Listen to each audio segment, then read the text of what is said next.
À 10 jours de la célébration du deuxième anniversaire du Irak, les arrestations des activistes et militants pacifiques s'accélèrent un peu partout à travers le territoire national. Les services de sécurité redoublent leur acharnement avec pour seul objectif de cueillir ces militants qui continuent de lancer des appels au retour des manifestations populaires du Irak dès le 22 février prochain. À Ouargla, le jeune militant Abdel Fattah Sedat a été placé hier jeudi en garde à vue en raison de ces appels qui circulent sur les réseaux sociaux pour inciter la population à reprendre la contestation populaire. Ce jeune militant sera présenté dimanche prochain devant le procureur de la République près le tribunal de la ville d'Ouargla.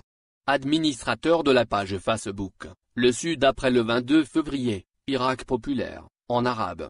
Abdel Fattah Sedat risque bel et bien d'être placé sous mandat de dépôt pour le punir et le faire taire définitivement alors que la population de la région d'Ouargla ne cesse de bouillir en raison des injustices et inégalités qui prennent une dimension alarmante depuis le début de la nouvelle année 2021. À Biskra, un autre militant du Irak, Mehdi Lalaoui, a échappé de justesse hier jeudi à la prison, mais se retrouve placé sous contrôle judiciaire, et la justice lui a signifié clairement l'interdiction de quitter la daïra d'El-Kantara. Son téléphone portable a été également confisqué et le jeune Algérien ne peut ni s'exprimer ni entrer en contact avec son entourage.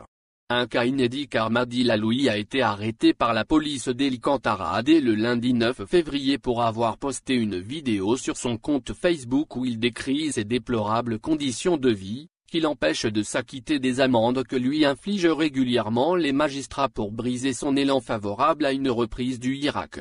À Sétif, un autre militant du Irak, le jeune Mimi Bouider a été arrêté jeudi et retenu par les services de sécurité pendant plus de 6 heures d'interrogatoire au bout desquelles il a été, fort heureusement, relâché. Plusieurs autres arrestations ont été signalées à Tlemcen et Alger, plus exactement à Bologhine où un militant du Irak a été appréhendé par les services de sécurité alors qu'il était en compagnon de son enfant.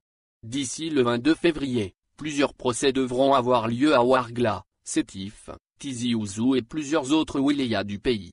Ces actions judiciaires et arrestations arbitraires visent clairement à semer la terreur dans les rangs des activistes et militants du Irak dans l'optique de briser toute tentative de relance des manifestations populaires le 22 février prochain à l'occasion de la célébration du deuxième anniversaire du Irak.